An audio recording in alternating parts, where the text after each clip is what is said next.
Welcome to Threads of Truth, the podcast where real-life mysteries meet internet speculation. Today, we're going to unpack a case that has haunted a community for over a decade. The disappearance of Lauren Spierer. Imagine, if you will, a vibrant young college student, just 20 years old, out with friends in Bloomington, Indiana. It's the early morning hours of June 3, 2011.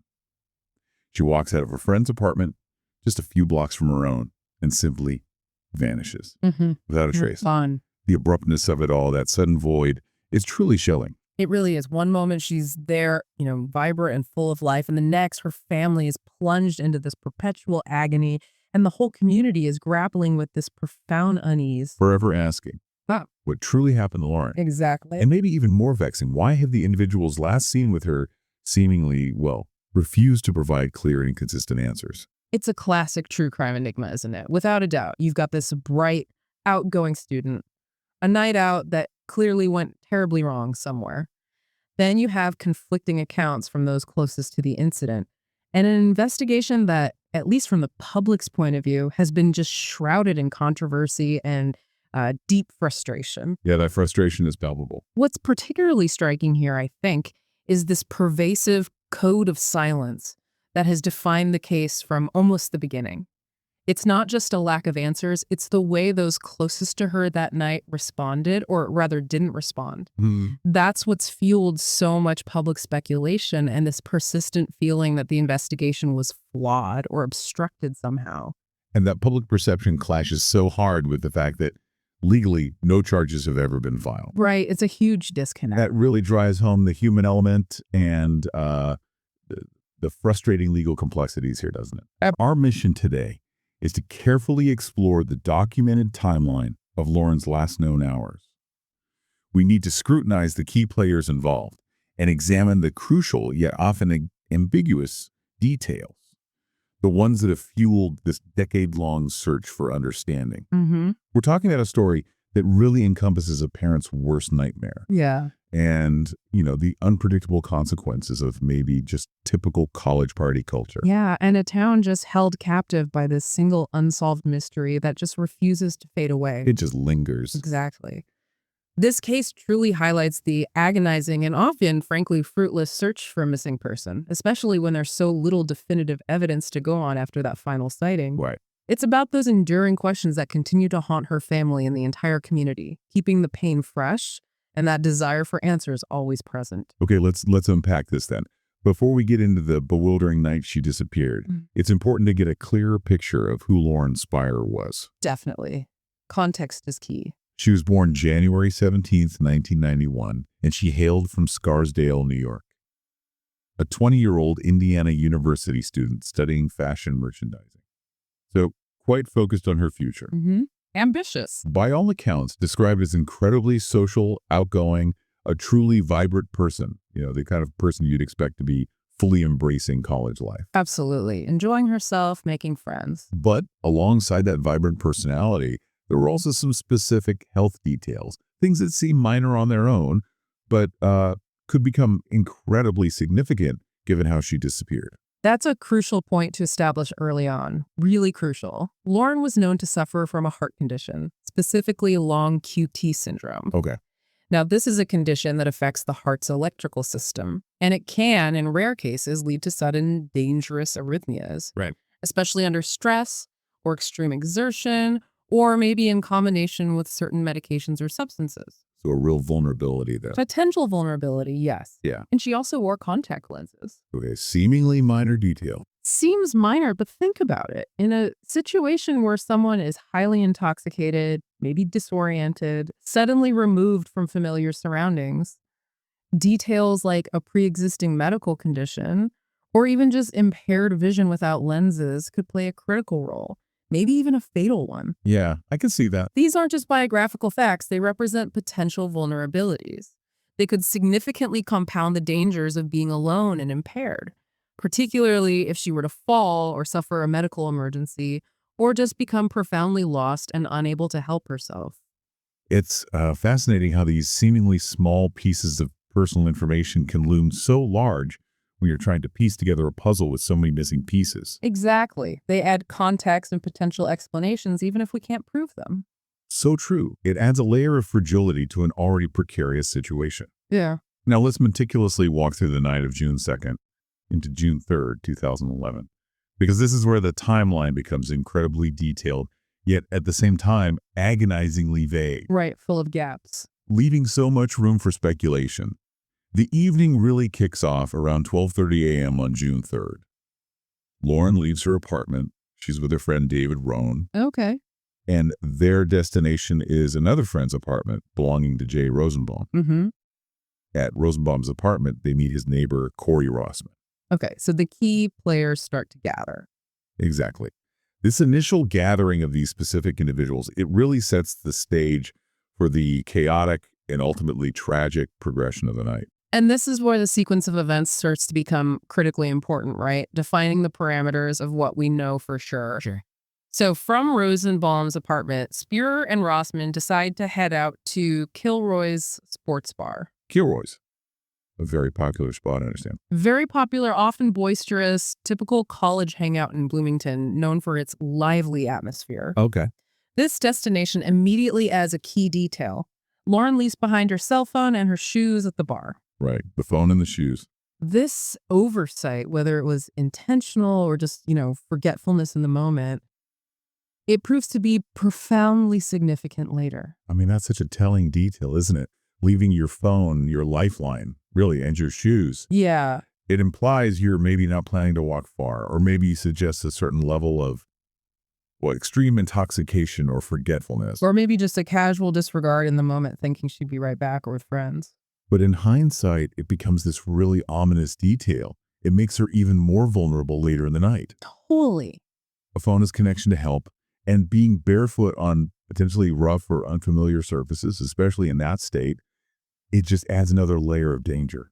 Affects her ability to navigate, maybe even escape if needed. Precisely. And then we have the crucial piece of surveillance footage from Kilroy's itself. Ah, yes, the video evidence. It captures Lauren leaving the bar with Rossman. And what's visually striking about this evidence, according to investigators and reports, is that she appears visibly incapacitated and highly intoxicated. Visibly incapacitated. That's strong wording. It is. And this isn't just a casual observation or a friend's hazy memory. It's concrete visual proof of her severe impairment. In investigative context, visibly incapacitated suggests she was really beyond the point of making sound decisions or even safely navigating her environment. Which is a critical factor for understanding her vulnerability. Absolutely. And what could have happened next? This level of impairment means her judgment, her coordination, her ability to make safe choices were all severely compromised. It's a key piece of information that frames everything that follows. Okay, so they leave Kilroy's, visibly incapacitated. Their journey back takes them towards Spierer's apartment complex. But things take another chaotic turn there, right? They do. Rossman gets involved in a physical altercation with another student, Zachary Oakes, right there at the complex. An actual fight. Seems like it. A physical confrontation. This incident happening in the early morning hours, it further complicates the narrative. Adds another layer of disruption and, heightened confusion to an already unstable situation. It's hard to even imagine the level of disarray at that point. Indeed. And it introduces an element of unexpected violence, plus an additional witness, Oakes, even if the interaction was brief. Right. So following this altercation, Rossman, apparently injured or shaken up, is aided by his roommate, Michael Beth. Beth helps him make his way back to their apartment. Rossman and Beth's apartment. Okay. And here's another key sighting also captured on surveillance footage. More video. Lauren is clearly seen being carried, or at least heavily assisted, by Rossman into their apartment building. Carry into the building. Okay. Now, this is where the accounts from the friends begin to diverge significantly. The narrative gets really murky and intensely scrutinized here. This is the critical point. Yes. Michael Beth, Rossman's roommate, he claims that he escorted Rossman, who was also heavily intoxicated, to bed, helped him get settled. Beth then states that Spierer subsequently left their apartment, Rossman and Beth's, and went next door to Jay Rosenbaum's apartment. Okay, wait. So she leaves Beth and Rossman's place and goes back to Rosenbaum's. That's Beth's account. This transition point, Lauren leaving one apartment to go to another right next door, it's absolutely critical. And it has been heavily disputed By investigators, by the public. both. It creates a major crack in any kind of unified narrative from the friends. And that leads us to what is considered the absolute last confirmed sighting of Lauren Spierer. The final moment we know anything for sure. According to Jay Rosenbaum's testimony, Lauren left his apartment alone at approximately 4:30 a.m. 4:30 a.m., very late or very early, depending how you look at it. Her stated intention, according to Rosenbaum, was to walk the mere 2.5 blocks back to her own apartment. Just a short walk. Should have been simple. But critically, at this last sighting, her vulnerable state was undeniable. She was barefoot. Still barefoot. Without her shoes, without her cell phone, and presumably still highly intoxicated. Yeah. And the most unnerving part is the void that follows that 4:30 a.m. sighting. Complete silence. No security footage, no witness accounts, no trace of her anywhere after she left Rosenbaum's apartment. It's Like she's stepped off the face of the earth. exactly, or simply ceased to exist after that moment. That abruptness is precisely what makes this case so haunting and so incredibly difficult to investigate. One moment, you have this detailed timeline of her movements, corroborated by surveillance, witness accounts, even if some accounts are inconsistent. The next moment, absolutely nothing. Zero. It's a dead end. And that last sighting paints this picture of extreme vulnerability. A young woman, severely impaired, barefoot, alone in the pre-dawn hours, no phone, no ID probably. Yeah. This void is the epicenter of the whole enduring mystery. It presents an almost insurmountable challenge for law enforcement. It forces investigators to consider every possible scenario, however unlikely, because there's nothing to rule anything out. Given this critical timeline and Lauren's deeply vulnerable state in those final known hours, our attention naturally turns to the men who were last seen with her: Corey Rossman, Jay Rosenbaum, and Michael Beth. These three individuals are just central to the mystery Absolutely central. because they were directly involved in those hours leading up to her disappearance. Essentially the last people known to have seen her alive and interacted with her. Their testimony, or maybe more accurately, the lack thereof, is foundational to the whole case. Right. And it's precisely their direct involvement that immediately placed them under intense public and investigative scrutiny. They became the primary focus, As you'd expect. as you'd expect in such cases. However, their cooperation, or the perceived lack of cooperation, has been nothing short of controversial, deeply frustrating for many. That's putting it mildly, I think. They've been heavily criticized for what the public sees as inconsistent stories, a general pervasive lack of cooperation with law enforcement, and for often speaking only through their lawyers. Which is their right, legally. Absolutely, their legal right to communicate via counsel to protect their own interests. But that stance has profoundly fueled public suspicion and anger. You can understand why. Of course. And it's important to acknowledge that despite this intense public suspicion, no charges have ever been filed against them in connection with Lauren's disappearance. Still, after all this time. Still. But that public perception, that gut feeling that something isn't right, that sense of an unresolved truth, it remains deeply entrenched. That's a crucial distinction. Public perception versus legal reality. A gulf between them, often. So Lauren was officially reported missing the very next day, Friday, June 3rd. She failed to show up for morning plans. I think it was golf outing. That's right, plans with her boyfriend at the time. When she didn't show, the alarm bells started ringing. I can only imagine the immediate panic, the escalating urgency of that first day as confusion just quickly morphed into dread. It must have been terrifying. Police efforts began immediately, leveraging every available resource, right? Surveillance video, witness accounts. Trying to piece together that detailed timeline we just discussed up until that definitive yet terrifying 4:30 a.m. last sighting. Trying to bridge that gap. Exactly. And the initial response was certainly robust. It showed immediate community and law enforcement commitment to finding her. We're talking a multi-agency effort on a scale Bloomington probably hadn't seen before. Thousands of volunteers. Thousands, yeah. Plus the FBI's Behavioral Analysis Unit, specialized K-9 search teams. The works. Wow. The scope of the search was incredibly extensive. They meticulously scoured over 2,000 acres of dense forests nearby. They searched abandoned limestone quarries, which are common in that area and often fill with water. Dangerous places. Very.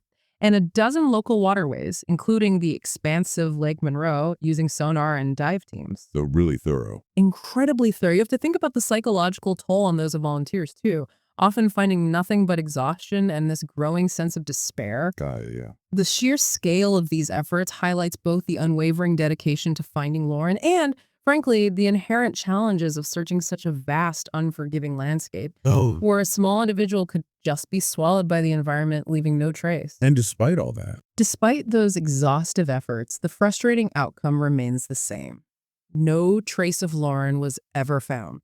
nothing. No body, no significant personal belongings, beyond a couple of key items we'll get to. Nothing to provide closure or a clear path forward for the investigation. But there were some key pieces of evidence discovered, weren't there? Her keys and purse? Yes, that's right. Lauren's keys and her purse were later found along the path she was believed to have taken towards her apartment, between Rosenbaum's place and her own building. Now that finding is incredibly perplexing. Adds another layer of complexity, doesn't it? It really does. On one hand, it suggests she did make it part of the way home. She wasn't immediately snatched from Rosenbaum's doorstep, perhaps. Right, it points towards her starting that short walk. But on the other hand, it also means she still vanished after dropping these essential items. Items you'd normally hold onto tightly. Exactly. It complicates the narrative significantly. It almost implies a struggle, maybe, or a sudden fall, or an unexpected, abrupt event right there on the path. Something that caused her to drop her keys and purse. Right. It's such a cruel twist, isn't it? Just when you think there might be a clue, it only deepens the enigma. So what does this seemingly contradictory evidence suggest about those crucial few moments right before she vanished? Does it suggest anything concrete? Well, that's the problem. It suggests something happened on that path, but what? If she was just walking home, why drop her keys and purse? It could suggest an abrupt interruption, like an encounter, or maybe a moment of extreme disorientation where she simply discarded them. It could indicate a struggle, but without other evidence like torn clothing or signs of a scuffle found nearby, it remains just a possibility, a theory. So it doesn't really provide a clear direction? Not at all. What it doesn't do is provide any clear indication of what happened after that point. It's a tantalizing clue that ultimately didn't provide the breakthrough investigators desperately sought. Just another dead end, in a way. Yeah. In a way, yes. And in the face of this agonizing uncertainty, Lauren's parents, Charlene and Robert Spierer, their strength has been incredible. They've maintained this tireless public campaign to find their daughter. Their resolve is truly remarkable. They've never given up. Never. They launched a dedicated website, used social media extensively, constantly seeking answers, seeking justice. They really transformed their personal tragedy into a national call for awareness about missing persons. And their efforts extended into the legal realm as well, right?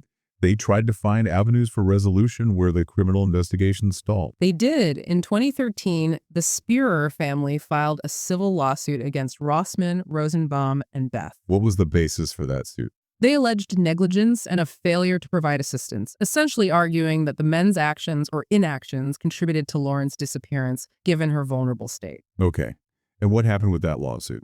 It was ultimately dismissed by the courts. Dismissed. Why? Well, the outcome, while deeply frustrating for the family, was likely due to the inherent legal hurdles in civil cases like this.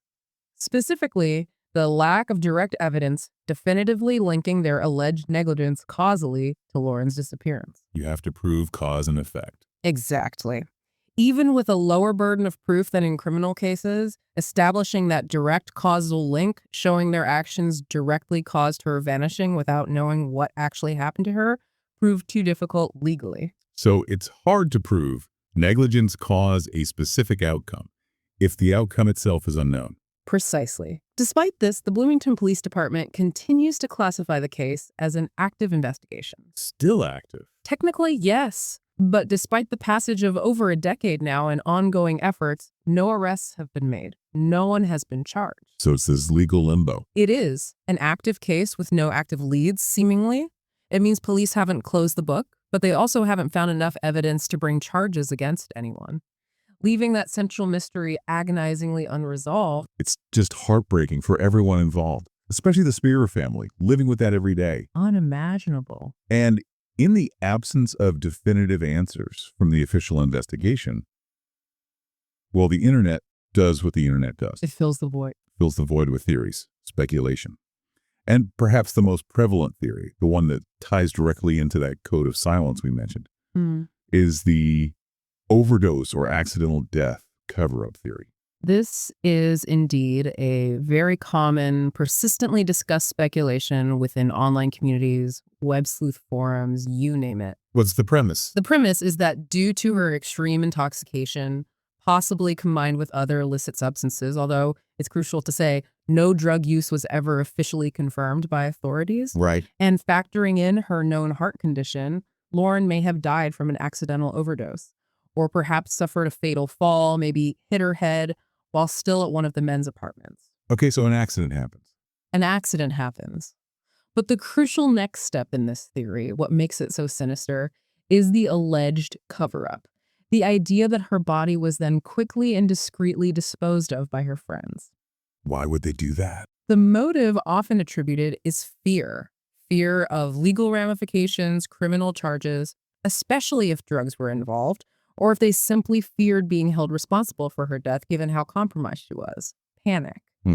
This theory directly uses that perceived lack of cooperation, the inconsistent stories from the friends, as key pieces of supporting evidence. It suggests their silence implies complicity in hiding a tragedy, whether it was an accident or something worse. It highlights that tension, doesn't it? Between the legal right to protect yourself and the moral expectation to be transparent when something awful happens. Exactly. It's not just about legal guilt. It's about the erosion of trust when those closest to the incident appear to prioritize self-preservation over the search for truth. So it's not just that they aren't cooperating. It's that their lack of cooperation is interpreted by many as evidence of guilt, or at least involvement in a cover-up. Precisely. It becomes a powerful and deeply unsettling narrative, especially when the last known witnesses are seen as unforthcoming. But there's also a simpler, though equally unsettling theory, right? The accidental fall theory, separate from any deliberate cover-up. Right. This theory is simpler in that it doesn't require malicious intent or a conspiracy among the friends. It posits that in her highly intoxicated and disoriented state, Lauren simply wandered off the main path on her way home. Okay. Bloomington, especially around campus and the surrounding areas, has various natural hazards. Dense woods, those abandoned limestone quarries that fill with water, deep ravines, even active construction sites sometimes left unsecured. Lots of places to get lost or fall. Exactly. The theory suggests she might have fallen into one of these hazards, maybe a lake, a flooded quarry, a ravine, and her body was just never discovered, despite those extensive searches. It's a tragic scenario that requires no foul play. No foul play, no cover-up, just a tragic accident stemming from her impairment and the environment. But it still leaves her fate completely unknown. It highlights the inherent dangers of severe intoxication, especially when someone is alone. And disoriented in an unfamiliar or dark environment.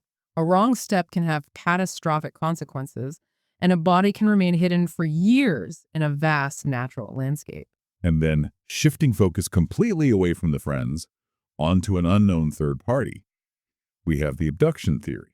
Yes, moving towards external factors. The most common version seems to be stranger abduction, maybe even linked to sex trafficking. That theory suggests Lauren was abducted by a stranger while walking home, particularly given her incredibly vulnerable state, barefoot, intoxicated, alone, no phone. A target, essentially. Potentially, yes. Some online sleuths gravitate towards this, speculating she could have been targeted specifically for sex trafficking. It's a terrifying thought, and unfortunately, it isn't outside the realm of possibility for vulnerable individuals. Have there been any specific persons of interest linked to this theory? Well, it's true that individuals like Justin Wagers, a convicted sex offender with a history in the area, have been looked at as persons of interest, not just for Lauren, but in the larger context of missing persons cases in that region. Okay. But, and this is critical, no concrete links were ever established between Wagers, or anyone else for that matter, and Lauren's disappearance. No forensic evidence, no witness evidence connecting them. So it remains speculation. Highly speculative. The absolute lack of any physical trace of her, no signs of a struggle on the path, no discarded clothing further away, no witness seeing an abduction makes this theory incredibly difficult to prove or disprove. There's just no scene. No scene, no tangible evidence to connect an unknown perpetrator to the event. It really relies heavily on the what if, simply because other explanations haven't been proven. The internet really becomes this crucial, if sometimes chaotic, arena in cases like this, doesn't it? Oh, absolutely. Online communities continue to dissect every single detail. They scrutinize the inconsistencies in the friends' stories, re-examine every moment of that timeline from every conceivable angle. Poring over everything. These platforms provide this persistent, decentralized space for public engagement, for ongoing analysis. They keep the case alive in the public consciousness, even when official investigations might stall due to lack of new leads. Armchair detectives. You could call them that. Enthusiastic online sleuths pore over police reports, court documents, old forum discussions, looking for that one overlooked detail or anomaly. And then there's the media pressure. Yes. Coupled with that, the case received extensive national media coverage, largely fueled, understandably, by the family's tireless advocacy and high-profile interviews. Keeping it in the spotlight. Exactly. This attention keeps the case in the public eye, which can generate tips and maintain pressure on investigators. But it also inevitably contributes to the proliferation of theories, some grounded, some less so. Yeah. So it's a double-edged sword. Vital for awareness, but also a fertile ground for unchecked speculation and confirmation bias. Beyond the specifics of Lauren's disappearance, her case has definitely had a broader cultural impact. It sparked important conversations, particularly around campus safety. It absolutely did, not just at Indiana University, but nationwide. The Spierer case initiated broader, more urgent discussions around campus safety protocols. Things like late-night activities, responsible partying, and the inherent vulnerabilities of students, particularly young women who might be intoxicated and alone. The buddy system kind of thing. Exactly. It really raised awareness about responsible drinking, the concept of looking out for your friends as a collective responsibility, and the potential dangers lurking even in seemingly safe college towns. Did universities change policies? Many universities reviewed and reinforced their safety protocols in the wake of this and similar cases, urging students to travel in groups, use campus transportation, things like that. And it also brought more attention to missing persons cases generally. Yes, it contributed to a wider conversation about missing persons cases, particularly those where evidence is scarce and leads run cold, the ones that fall into that awful limbo. Mm-hmm. It's often compared to other high-profile college disappearances. You mentioned Maura Murray earlier. Vanished in New Hampshire. Right, or Hannah Graham from Virginia. These cases highlight recurring patterns. Young individuals, often last seen after a night out, followed by an abrupt, unexplained vanishing act that leaves behind just an agonizing void. It's chilling how similar some elements can be. These comparisons emphasize that while each case is unique, the underlying themes, vulnerability, limited evidence, the profound pain of the unknown, are tragically universal. They resonate deeply with parents and students everywhere. So we have walked through the known facts, the bewildering timeline, the prominent theories that have captivated people for years. Now let's maybe turn our attention to the lingering questions. Yeah. What does this case tell us about unsolved disappearances, especially those without a clear crime scene? And we have to start with that persistent code of silence. From the public's perspective, there's this deeply entrenched belief that the men who were with Lauren that night are deliberately withholding crucial information. And this isn't just, idle speculation pulled out of thin air. It's rooted in their consistent lack of cooperation, or at least communicating only through legal counsel. That stance has profoundly fueled public anger and suspicion, regardless of their actual legal innocence. Because the public expects something different. Exactly. The public's expectation of cooperation often diverges significantly from what cooperation means in a legal context. Legally, these individuals have the constitutional right to remain silent or speak only through a lawyer to protect their own interests, especially if they fear self-incrimination for any reason. Even if it's not directly related to her disappearance. Potentially, yes. Maybe for an accidental death they panicked about or illicit activity they were involved in that night. Anything they fear could get them into trouble. But for the public? But for the public, and most profoundly for the family, This legal stance feels like a deliberate obstruction, a refusal to help find answers for a missing daughter, a missing friend. It leaves that agonizing why unanswered. Completely. Why have the individuals who were with Lauren in her final hours remained so tight-lipped? What motives could truly be at play? Is it sheer panic and fear of legal repercussions for an accident, maybe involving substances? Is it a desire to protect their reputations, their futures? We just don't know. And their actions or inactions, that silence, Okay. this undeniably stalled the investigation. Undeniably, and tormented the family's quest for truth. That distinction between legal rights and public expectation is really at the heart of the frustration here, isn't it? It's a societal tension point. It truly is. And it brings us to the scrutiny of the investigation itself. There have been criticisms leveled against the Bloomington Police Department's handling of the case, particularly concerning those crucial initial hours. Yes, there have been significant criticisms voiced over the years. Some critics, including the Spierer family themselves, claim the police weren't aggressive enough in their initial interviews with the friends. Right after she disappeared. Exactly. During that critical window right after the disappearance was reported, there's a widely held belief that crucial information, maybe inconsistencies, details that might have slipped out in a less guarded moment were potentially missed. That window closes fast. Very fast. And this is an incredibly difficult challenge in cases where primary witnesses are uncooperative or when they retain legal counsel early on. It severely limits the immediate, unvarnished recollections that are so vital. Once the lawyers are involved, it changes everything. Completely. Direct, informal questioning ends. Communication becomes formal, controlled, often sparse. The police were navigating a very delicate line, trying to balance due process and individual rights with the urgent need for information. But from the outside, But from a public perspective, and certainly for the family desperate for answers, any perceived misstep in those crucial early hours has become a profound point of contention and lasting frustration. this case continues to haunt so many people. And it's not just because someone is missing. It's the unique agony of the unknown that the Spierer family endures. That profound, continuous grief most of us can only imagine. It's the most profound kind of grief, isn't it? Not knowing. The heartbreaking and tireless efforts of Lauren's parents, Charlene and Robert, are just a testament to that agony. Not knowing what happened means there's no closure. There's no grave to visit, no definitive answers to process.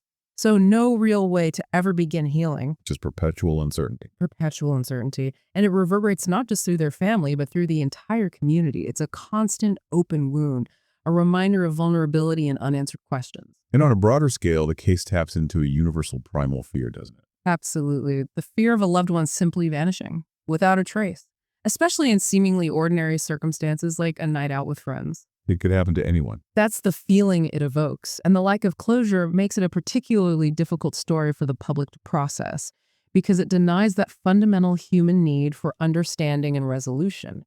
We crave certainty, and this case offers absolutely none. It's truly a nightmare scenario for any parent, any loved one. It is. And what deeper insights does the Lauren Spierer case offer us about unsolved disappearances in general? Because this isn't an isolated incident. Countless families are stuck in this limbo. It really highlights what we often refer to as the limbo of missing persons cases. Disappearances like Lauren's, where there's no body, no strong forensic evidence, and crucially uncooperative witnesses.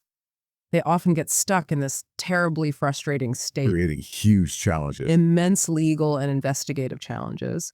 Without a body or a definitive crime scene, investigators are stripped of critical forensic anchors. There's no DNA from a struggle, no distinct physical evidence to analyze, no immediate cause of death to confirm, nothing concrete. So They're forced to rely almost entirely on witness testimony and circumstantial evidence, which, as we've seen here, can be profoundly unreliable, deeply inconsistent, or simply withheld altogether. making progress almost impossible. It becomes this perpetual state of searching without a clear direction, always circling back to those initial unresolved questions, often with diminishing returns as time passes and memories fade or become guarded. And what's intriguing to consider, maybe, is what might be missing from the public narrative. That's a really important point. Often, due to limited information, police can't release everything or legal constraints or simply confirmation bias in the public. Certain aspects of the case might be overlooked or misconstrued. We focus on the dramatic elements. Exactly. The party, the missing items, the uncooperative friends. But what other possibilities or nuances could be at play? Given the complexities of human behavior, intoxication, the unreliability of memory under duress, and just the simple vastness of the environment where she vanished. So many unknowns. This case forces us to confront the limits of our knowledge and the enduring, agonizing power of an unresolved mystery. Absolutely. The threads of truth in this case are still so deeply tangled. Tangled in the conflicting stories of the friends, the frustrating code of silence in a town that has never forgotten the vibrant young woman who vanished on a warm June night. The disappearance of Lauren Spierer remains a stubborn, active, and tragically unsolved mystery. It truly does. And the question remains for all of us, for you listening, what do you think happened to Lauren Spierer? Was it an accident that was tragically covered up, an overdose that led to a desperate disposal, or something more sinister involving someone else entirely? Your engagement helps keep these stories alive, and perhaps one day help someone find an answer. It helps. Next week on Threads of Truth, we'll explore another captivating mystery that has left investigators and online communities searching for answers. The baffling 1994 ER case of Gloria Ramirez, Oh, the toxic lady case. That's a strange one. where hospital staff began fainting after treating her. It's another truly bizarre story you won't want to miss. Thank you for joining us. Don't forget to like, subscribe, and leave a review for Threads of Truth wherever you listen. Your support helps us continue to shed light on these unsolved cases. And search for the truth one thread at a time.